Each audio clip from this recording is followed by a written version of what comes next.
if you're a high level athlete wanting to make the Olympics, be an Olympic champion, represent your country, be a national champion in whatever sport it is, you're probably someone who feels very, very, very dependent on an outcome, on the next result. If you win, you're going to feel like a god or a goddess. If you lose, you're going to feel like an absolute failure. Now, here's the thing, right? You are an obsessive person, most likely. You are certainly someone who achieves more than the average person. Nothing wrong with being the average person, but the average person is someone who gives up because the journey is too hard. The journey to excellence is not for everyone. And it's certainly one that takes a lot of obsession and a lot of tough moments, a lot of emotional breakdowns and, real highs and lows. Most people are not made for it and they're not really willing to deal with it. So celebrate the fact that you are doing it. The fact that you are going through these moments means you are growing. And as much as parents and friends and all that who mean well, they'll say, don't be nervous, just be happy, all this bullshit. It doesn't work because it's a necessary thing. Feeling nervous is a great thing, whether most people don't think it is, but it actually is. And the obsession, the desire and obsession to get so good at something is what's going to make you so good.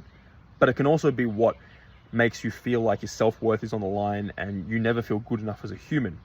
So being aware of it in the first place will give you less of a distorted image. Now, having taken a step back, now I'm not coming back to table tennis for good, but having done a few training sessions, having played a few games here and there, I look back and I'm like, wow, now that I don't care about my table tennis results at all, I'm like, wow, I put so much of my self-worth on whether I achieve a certain level or result. But I was quick to go, no, it's not a bad thing. It's my obsession, my absolute, I will do whatever it takes to get good at this, is what made me so damn good and what made me stand out from most people. And that's a skill that I will carry into anything that I choose to do, that never give up, that nothing's ever enough. It's also what made me unhappy with myself and not like myself most of my life.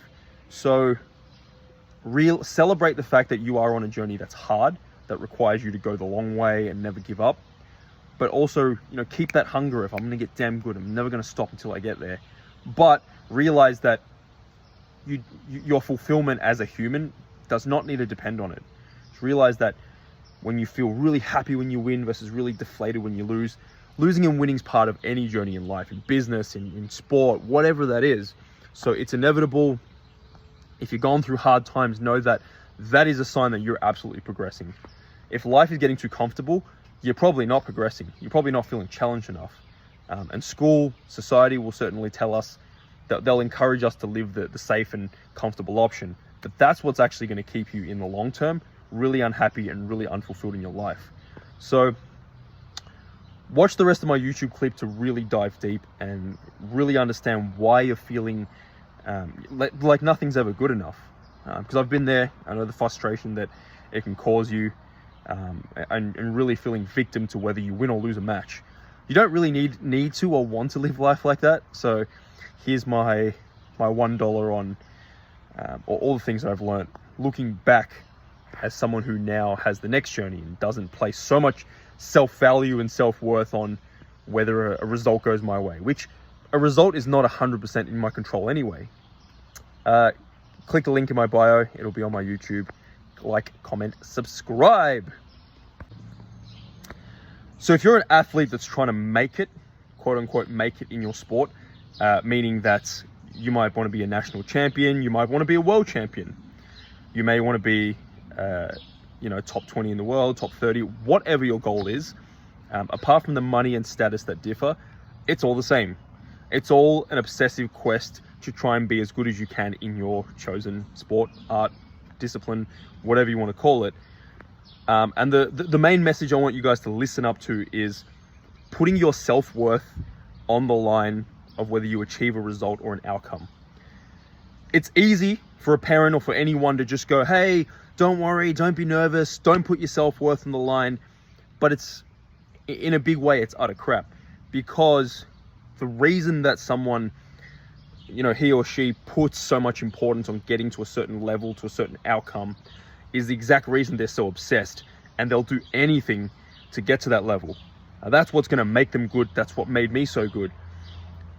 The part that can make you unhappy is a match, or whether you get to A level or not, can determine whether you feel happy as a human being or whether you feel like a failure. Now, it's a double-edged sword, because you need it to get so good, but you also need not to put so much emphasis on if I get to this level, if I win this match or not, then I'm a failure or a champion because of it, right? You want to have that awareness that goes, I've done everything I can to get here. Now, whatever happens, happens.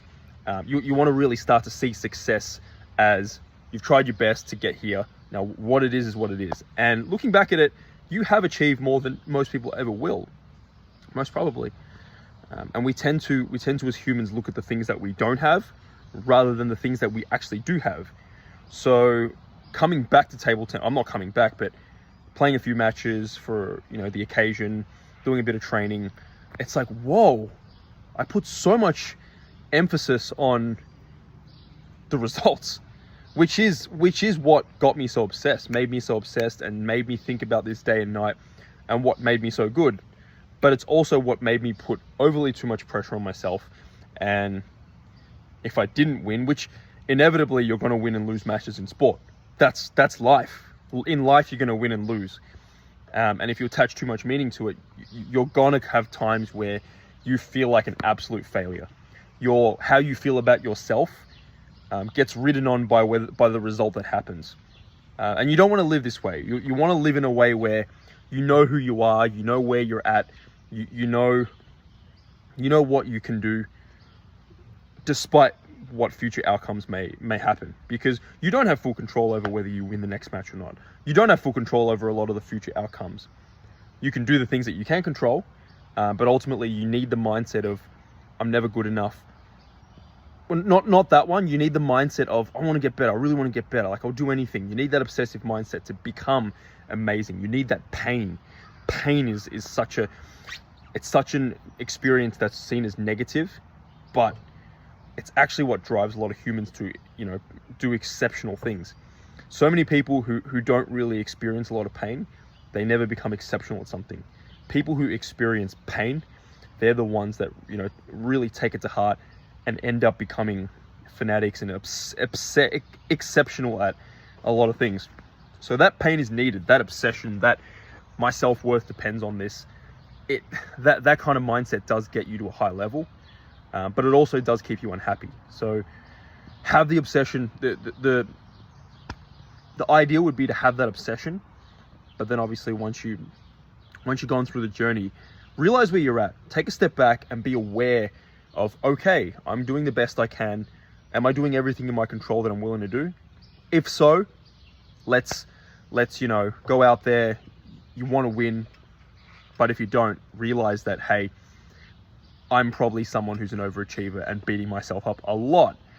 And now is a time where I want to see I want to see the things that I am doing well, rather than just focus on everything that I'm doing badly or shitly.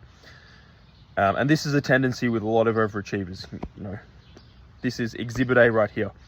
So this is really the biggest lesson of how you can become exceptional at a journey, but also still enjoy it. Because I didn't like myself for most of my life. Now, taking a step back, I'm able to look back and go, wow, I actually achieved an amazing level. But because I'm constantly comparing to the best table tennis players in the world, of course you're going to think, oh my God, I'm shit. I'm never good enough. I'm such a failure. Especially when you go into certain comps and you are losing to, your Timo Bowls and your top European players, your Asian players. You're going to feel like shit. So take a step back and really realize the bigger picture of where you're at. And I'm not saying rest on your laurels and just be like, yep, I'm good forever. Keep wanting more, but also be like, hey, the journey of where I'm going is the fun part. It's really, when you look back at anything, the journey, when you don't know where you're going to go, when you're really riding it, that is the fun part. That's the best part of it. And you're going to take away a lot of life lessons that most people never do, because most people quit. Most people quit on their dreams. Most people quit on the journey that they set themselves, because it's hard. So if you're someone who's just You're riding the journey, you're going through the tough times. That already is so much better than 99% of people. So win or lose, you obviously want to win as much as you can, but regardless of what life throws you, how you may feel in any given moment, celebrate that fact that you are on that journey and you're someone that doesn't quit. Knowing that already makes you, a human that does stand out in society. Because in the future, when you want to go get a job, or when you want to start your own business, which is bloody tough, most businesses fail, you have that skill set from the mindset and skill sets, the tenacity from sport that is going to help you succeed in whatever you do. So keep that in mind the next time you're overly hard on yourself, and you're going through a wave of I feel great, I feel terrible, I feel great, I feel terrible. Understand that this is life, this is normal. This is not what school or our parents really taught us for the most part. Parents and school teach us to take the safe route. They teach us to be comfortable, and life is more stable, and the fantasy of what a good life is everyday happiness. This is simply not true. If you want to have a fulfilling life, especially as a man, I'm not here to be sexist, but especially what makes men attractive is being able to deal with adversity. So, speaking from a dating coach, who help guys go through adversity, deal with their own inner shit. And what makes men attractive to women is these same traits: being able to deal with adversity, being able to understand yourself, connect with them.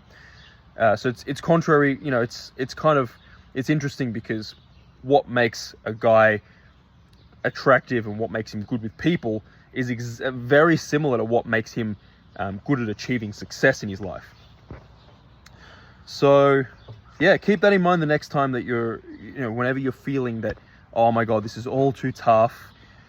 If you want to let it out, if you want to go to nature and just scream or have a cry, let it out, do it.